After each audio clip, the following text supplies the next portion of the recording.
अस्सलामुअलैकुम, welcome back to my YouTube channel. तो जी कैसे हैं आप लोग। तो जैसा कि आप लोग सभी जानते हैं कि रबीउल अव्वल का महीना स्टार्ट हो चुका है और इस्लामी महीने का जो है ये थर्ड मंथ होता है और रबीउल अव्वल की हर बंदे को बहुत एक्साइटमेंट होती है क्योंकि जनाब ये हम तीसरी जो है ईद वो इस महीने में मना रहे होते हैं। तो अभी बस हम लोग जो है यहाँ पे 12 रबीउल अव्वल की तैयारियों में ही जो है वो बिज़ी थे। तो तकरीबन यहाँ पे रात के 12:45 का टाइम हो रहा था और वो कह रहे थे नहीं लाइट्स मैं लेके आया हूँ, आज ही लगानी है। मैं कह रही थी यार कल लगा लेना, लेकिन वो कह रहे थे नहीं नहीं ऊपर आ जाओ लाइट लेके, तो आज ही जो है ना ये लाइटिंग जो है वो करनी है। तो यहाँ पे देखिए जी हमारे मोहल्ले के हालात हैं, बिजली के बिल इस कदर आ रहे हैं कि लोग जो है वो घर के बाहर एक लाइट तक नहीं ऑन करते। तो भाई पूरा इस टाइम जो है ना वो अंधेरा छाया हुआ था और हम लोग हंस रहे थे इसी बात से कि ये देखो लोग इतने डरे हुए हैं बिलों से, बिजली के बिल इतने आ रहे हैं ना कि लोग जो है ना ऐसे फुल गुप अंधेरा करके ना तो फिर जो है वो अपने घरों में सो रहे हैं। मतलब बंदा बाहर की एक लाइट ऑन कर देता है और वैसे भी जाहिर सी बात है किसी राह चलते बंदे को जो है ना रास्ता साफ से दिखाई दे तो ये आपके लिए भी सवाब है, ये सदका ही है एक हिसाब का आप लोगों के लिए। तो अपने घरों की जो बाहर की लाइट होती हैं ना, जो स्ट्रीट लाइट्स होती हैं, काइंडली जो है वो आप लोग ऑन कर दिया करें, तो ये सवाब होता है इस चीज़ का बहुत ज़्यादा।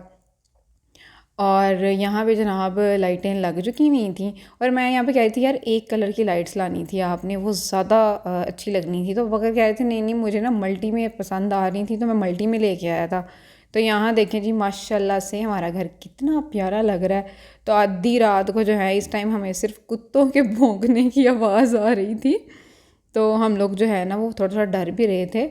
पर फिर भी जो है ना ये हमने बहुत लेट नाइट ये काम किया। तो ये कमेंट्स में आपने बताना है कि माशाल्लाह से हमारा घर कैसा लग रहा है। तो मुझे तो भैया इस टाइम इधर इतना मज़ा आ रहा था और इंशा भी इतनी खुश थी बत्तियाँ देख के, बहुत ही ज़्यादा खुश हो रही थी। उसके बाद जी ये कुछ बुक्स थी, अभी तो ये थोड़ी सी मैं उतार के लाई थी, ये हमने जनाब ऊपर हमारा स्टोर रूम है वहीं पर रखी हुई थी। तो काफ़ी ज़्यादा जो हैं वो बाबा की बुक्स हैं, तो वो ये बुक्स जो है वो पढ़ा करते थे। इन्हीं से देख के जो है ना वो जुमे के दिन जो ख़ुतबा वगैरह दिया करते थे वो तैयार किया करते थे। तो अबू बकर कह रहे थे कि ये जो है ना यहाँ पे पड़ी हुई हैं बंद हैं, तो बेहतर ये है कि ये मदरसे में या मस्जिद में दी जाएं ताकि जो है वो पढ़ाई की जाए, इनके ऊपर कोई पढ़े, किसी की जो है वो कोई सीधे रास्ते पे चले। तो हमने जो है वो सवाब की नीयत से हमने कहा चलो इनको डोनेट कर देते हैं उनके एहसाल सवाब के लिए। तो उसके बाद ये दोपहर का टाइम था और मुझे ना जो इस तरह की तली हुई चीज़ें होती हैं ना मुझे ये सूट बिल्कुल नहीं करती और बहुत कम खाती हूँ।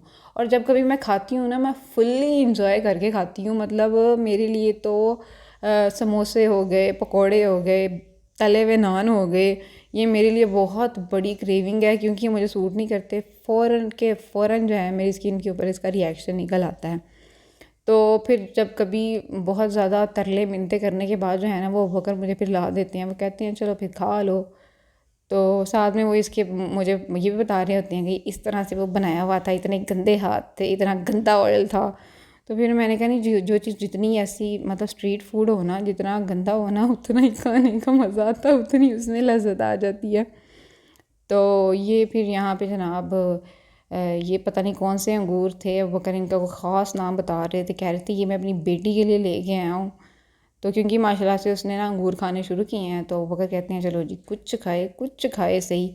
यहाँ पे जी मेरा फेवरेट पिज़्ज़ा पराठा, मैं तो भाई इसको लूप पे खा सकती हूँ, मतलब मुझे ये इतना पसंद है। तो ये मैंने खुद कहा था यार आज ना बड़े दिन हो गए हैं, मतलब एक तले हुए नान पे मेरी बड़ी क्रेविंग थी और पिज़्ज़ा पराठा के ऊपर मेरी क्रेविंग थी। खाना भी घर में बनाया हुआ था, तो लेकिन फिर भी जो है ना वो तकरीबन इंशा जो है वो 2-3 बजे सोती है, तो फिर हमें भी उस टाइम सोना पड़ता है। तो जी मिलते हैं अगली वीडियो में।